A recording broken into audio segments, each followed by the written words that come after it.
Cầm lắc nó có ba khăn rửa sạch kéo, chập khluôn chân sang say mà nè, bị sờ con mía. Bóng bóng bây giờ mặt tụi ta sẽ nói cái chân chữ tì mê trái, khăn rửa sạch kéo. Cặp bị ngay tì mà phải bầm bì khai mà cái chân bì mà phải bầm muối. William mong bầm bì son son tí, trong chấm nách tì tăng liền rồi chân bì liền. Phơi lấy bầm rồi cái sập bầm bấy, cầm tì buồn, phồng buồn, sang cắt trang chấm rí tì muối. Khăn rửa sạch kéo đi thì nịp nông pính. Mình cắt này hàng xá đôi chữ tana, mình sẵn than từng ngôn tố. Bằng có đại chân sang sấy một chợ chạy lái bạn phát sắc cam phiệp prai cầm bật tăng táo cặp chân rong cua bạn đã ở robot ngún trong các bạn này khang chuyền nâng đắc ra sạch cảnh đại chuyền bên bề cát hết chân rong cua nâng cam có liền rồi sen tiết bạn nóm kia rong chăm chôn bận tục tất đâm mấy cho ngột tật tam lùm đập lùm đói sập từ chân sang say mà còi kế bạn cho ngột tầng muốn có bằng có ai to sầm đầy kia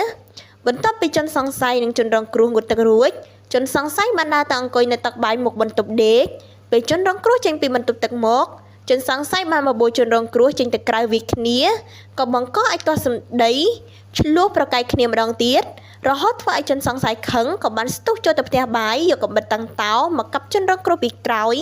bạn đã ai robot ngún trong các bạn này khang chuyền nên đây là gia sạch cảnh đại chuyền phim nụក្រុមកម្មករលៀងរយន្តក៏បាននាំគ្នាជួយឃាត់និងបាននាំជនរងគ្រោះទៅព្យាបាលនៅមន្ទីរពេទ្យព្រះកេតុមាលាចំណែកឯជនសង្ស័យបានរត់គេចខ្លួនពីកន្លែងកើតហេតុដោយអនុវត្តតាមបទបញ្ជាយ៉ាងម៉ឺងម៉ាត់ពីឯកឧត្តមសេនីយ៍ឯកជួនណារិនអគ្គស្នងការរងនិងជាស្នងការនគរបាលរាជធានីភ្នំពេញចំពោះករណីនេះលោកវីរៈសេនីយ៍ឯកហៀងថារ៉េតអធិការនគរបាលខណ្ឌរសីកែវបានបញ្ជាឲ្យកម្លាំងជំនាញផ្នែកនគរបាលយុតិធធនិងប៉ុស្តិ៍នគរបាលរដ្ឋបាលច្រាំងជំរីទី1ដឹកនាំដោយលោកវីរៈសេនីយ៍អេតូផលមេសាអធិការរងទទួលដឹកនាំផែនការការងារនគរបាលយុតិធធចុះត្រួតពិនិត្យកន្លែងកើតហេតុនិងបន្តស្រាវជ្រាវដោយបានសហការជាមួយអធិការដ្ឋាននគរបាលស្រុកកងមាសសមត្ថកិច្ចបានស្រាវជ្រាវចាប់ជនសង្ស័យបានត្រង់ចំណុចភូមិកំណាត់ជ្រៃ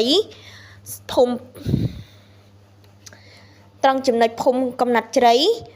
ពាមជីកងស្រុកកងមាសខេត្តកំពង់ចាមនៅវេលាម៉ោង 13:50 នាទីថ្ងៃទី28ខែមករាឆ្នាំ2026ជនរងគ្រោះឈ្មោះគក់ជីវ័នភេទប្រុសអាយុ19ឆ្នាំជនជាតិខ្មែរមករបស់កម្មករលៀងរយន្តមានទីលំនៅនៅទីតាំងលៀងរយន្តកន្លែងកើតហេតុមានទីកន្លែងកំណើតភូមិថ្មពួកឃុំទួលថ្មស្រុកព្រៃឆក់ខេត្តកំពង់ចាមរបួសធ្ងន់ត្រង់ក្បាលផ្នែកខាងឆ្វេងនិងដាច់សាច់កែងដៃឆ្វេងអត្តសញ្ញាណជនសង្ស័យឈ្មោះឆក់ឆៃឡាយភេទប្រុសអាយុ21ឆ្នាំជនជាតិខ្មែរមករបស់កម្មករលៀងរយន្តមានទីលំនៅទីតាំងកន្លែងកើតហេតុមានទីកន្លែងកំណើតភូមិកាកយស្រុកកងមាសខេត្តកំពង់ចាមវត្ថុតាំងចាប់យកកំបិតតាំងតោដងដែក1បច្ចុប្បន្នជនសង្ស័យនិងវត្ថុតាំងចាប់យកខាងលើត្រូវបានឃាត់ខ្លួននិងរក្សាទុកបណ្ដោះអាសន្ននៅអធិការដ្ឋាននគរបាលខណ្ឌរសីកែវដើម្បីសាកសួរនិងកសាងនីតិវិធី